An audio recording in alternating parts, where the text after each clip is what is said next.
Welcome to a video segment of the Albuquerque Police Department's 2011 Annual Report. Hello, I'm Deputy Chief Paul Feist. I am here today to speak to you about the Investigative Bureau of the Albuquerque Police Department. I have been with the Investigative Bureau for approximately 1 year, and I'm very happy to be here and have the opportunity to oversee the Bureau and all the fine men and women who work for this section of the Police Department.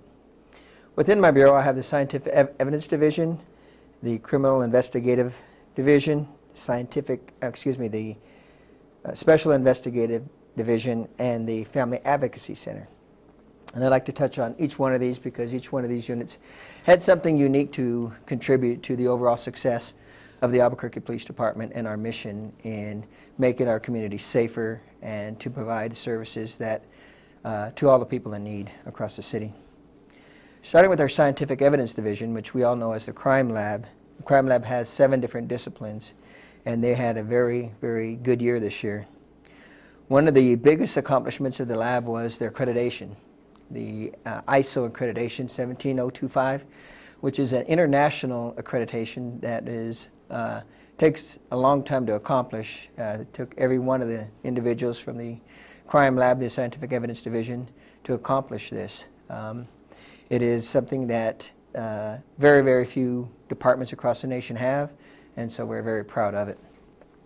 Within that division, we have the DNA unit, which a latent unit, and the firearms unit, which are the scientific sections that are most commonly used by the officers of the police department. The DNA unit, what I'd really like you to know about the DNA unit is the outsourcing capabilities. We have a lot of cases that nowadays with people watching CSI, everybody wants DNA. Every defense attorney, every prosecuting attorney, and everybody out there thinks DNA is the way to go. Obviously, we can't do it all ourselves. We have some very capable people there that help us write grants and obtain the grants so that we can outsource. And we use our scientists that are remaining at the crime lab to work on the most high-profile case, the very important cases, the homicides and the rapes, and the cases that are most significant as far as timelines. But the outsourcing capability is something that we're very proud of and that we did get to fruition this year through the work of many different people.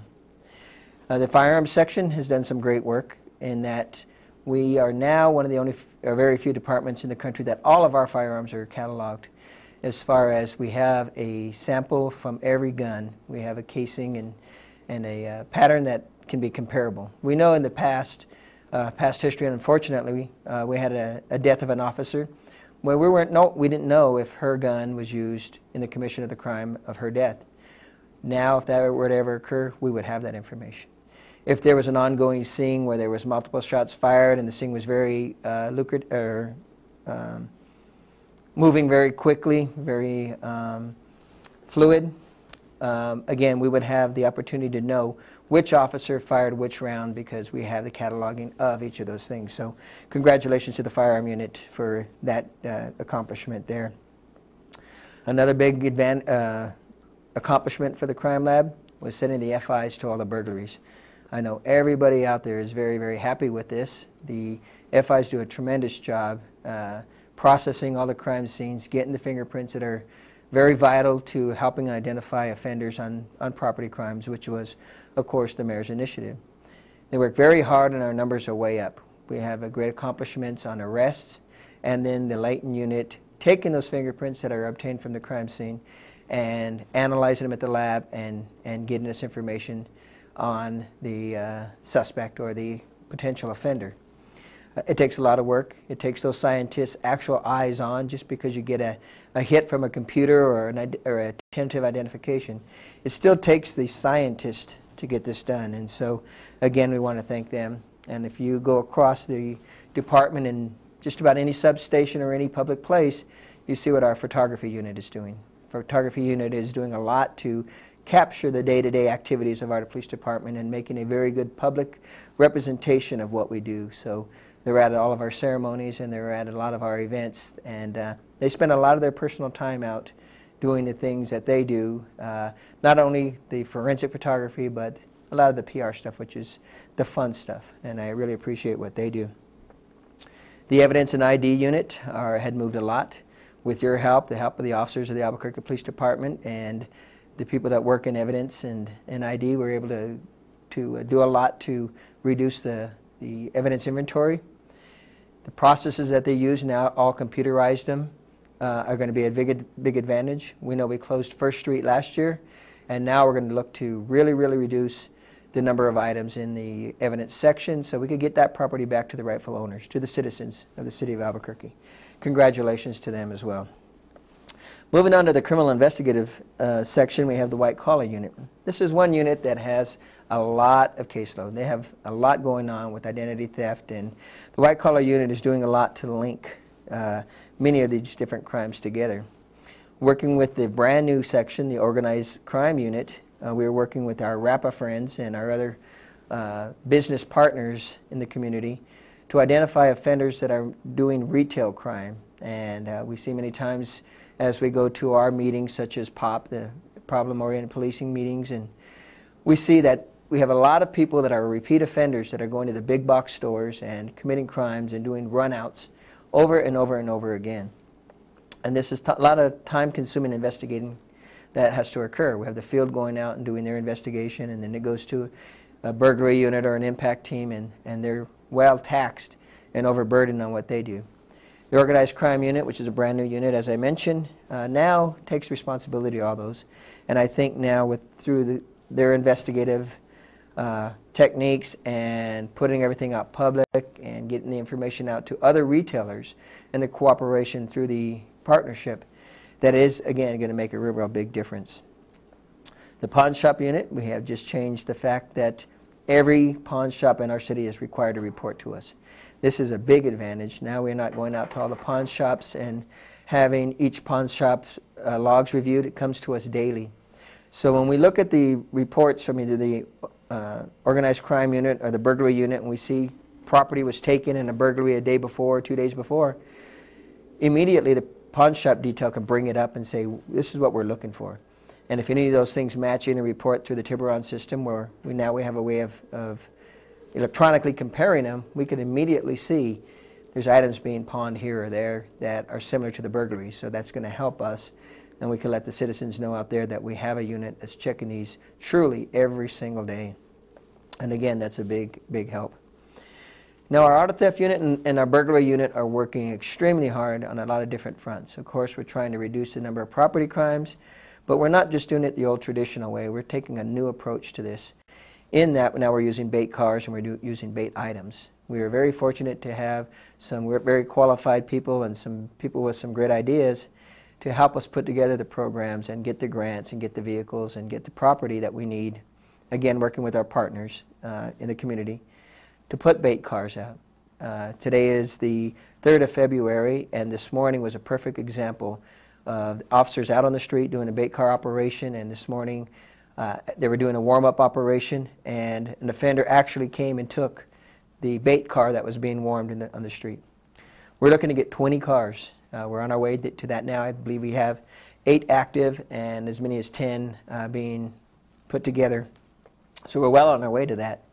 Using the bait cars and the license plate readers, again, we're going to be able to track the cars that are stolen, but we're going to be able to prevent some of these cars from being stolen in the first place. With that, in order to work on auto burglaries, we have a lot of items that are now going to be placed into a car.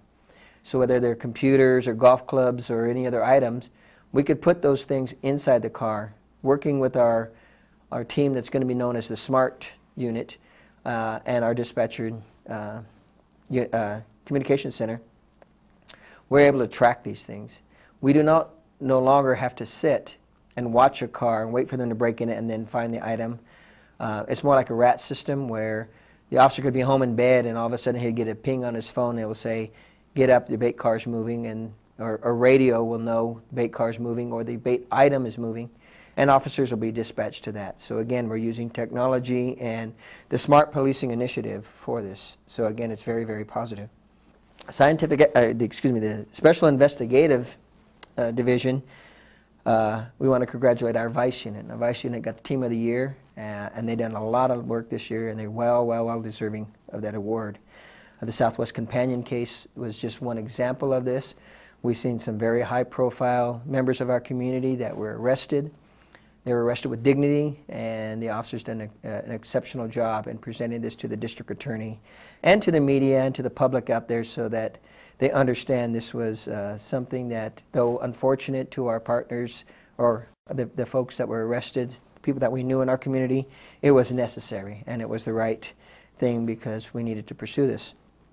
Another wonderful thing that they're doing now is introducing, and we've had our first human trafficking arrest. They're recognizing that human trafficking and prostitution are two different things. If somebody is committing the criminal act of prostitution, they need to go to jail. If somebody is a victim of a human trafficking and they're forced into this, well, they're victims and they need some help. And so, though there's a distinction between them, our Vice unit and our rope unit and the folks in Intel are doing an exceptional job identifying that, putting them together. And of course, with our gang unit and our narcotics unit, we would be in a lot of trouble in our city. We have these two great units that are out every day working. If we go to POP or any of the other meetings that we have, they're the first ones that everyone calls on. So they do a lot of work, a lot of arrests. They spend a lot of hours out there. And I'm very proud of what they do as far as undercover work and making the place safer. Anytime a citizen calls or a unit calls or area command calls, we can always count on those units to be out there. And not only be out there for the arrest, but be out there for the follow-up, to give us the information we need so that we know we could get back to the citizen or the community to let them know that it is safe. Along with that, we're proud to announce that HIDA and Region 1 is back. The Albuquerque Police Department are now the fiduciaries of Region 1, which is a member of HIDA, the High Intensity Drug Trafficking Area, which New Mexico is a part of course, and now we are the leaders of that. So we work with our partners and formed Region 1 again. We have 10 contributing partners, and now again we're ready to go after high-level dismantlement and takedowns of large trafficking. Evident of this was this last couple of weeks ago, we had a $2 million takedown. 80% of those proceeds from the federal government will come to the contributing agencies. And the Albuquerque Police Department and the unit from our narcotics and DEA task force and the other partners that we worked with are going to be getting a lot of that money and a lot of those assets from that. So again, congratulations to them. Finally, we have the Family Advocacy Center. We all know that is a huge success in our city. And one of the bigger successes in that unit was COAST and and CIT. Last year we had the big freeze where there was many people out there, homeless people that were left out in the cold. We also had the power outage in the northern part of the state. But with the COAST and CIT folks, they were out every night. They were out with the homeless people. They were helping them identify the people that were involved in the Coming Home initiative from the mayor to get people into housing.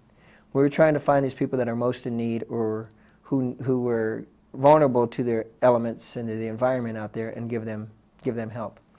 It was very cold and it was a lot of work, but they did a tremendous job with that. Not only that, they held a CIT summit here in the city of Albuquerque, and again, that was a big success. All the partners coming together, working to create a environment now of working with the people that most in need, whether they're mental health or homeless or whatever their concerns may be. We have a team out there that's going to be there for them. As well with that, we're working with our families. We have the FAST team that now has a new approach called Known Threat to Kill. If there's ever a case where a threat is made to somebody that in a domestic relationship where somebody says, I'm going to get you, I'm going to kill you, now there's a follow-up to that. Every single threat is taken serious and every single threat is followed up on, and it's a whole new process with threat assessment and the matrix of analyzing the individual and the individual calls. And so I think that is a great asset and a great program started by our FAST unit and the Family Advocacy Center. A few more things from that great division is, of course, we have the missing persons and the 118th Street Task Force, working very close with cold case and homicide. Homicide having the best year ever. They had the most a great clearance rate at almost 85% or about 85%, and the lowest number of homicides. Not that the lowest number of homicides contributed to the success rate. That was the percentage that's cleared, and that was one of the highest in the nation. So congratulations to them. And of course, the missing persons in 118th Street continue to work on. Yesterday being the 3-year anniversary, continue to work on that big case, which is still a nationwide case.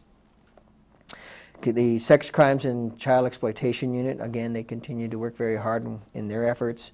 The SROs and the people in the schools working with great on education. The Sex Crimes and Child Exploitation units working on education.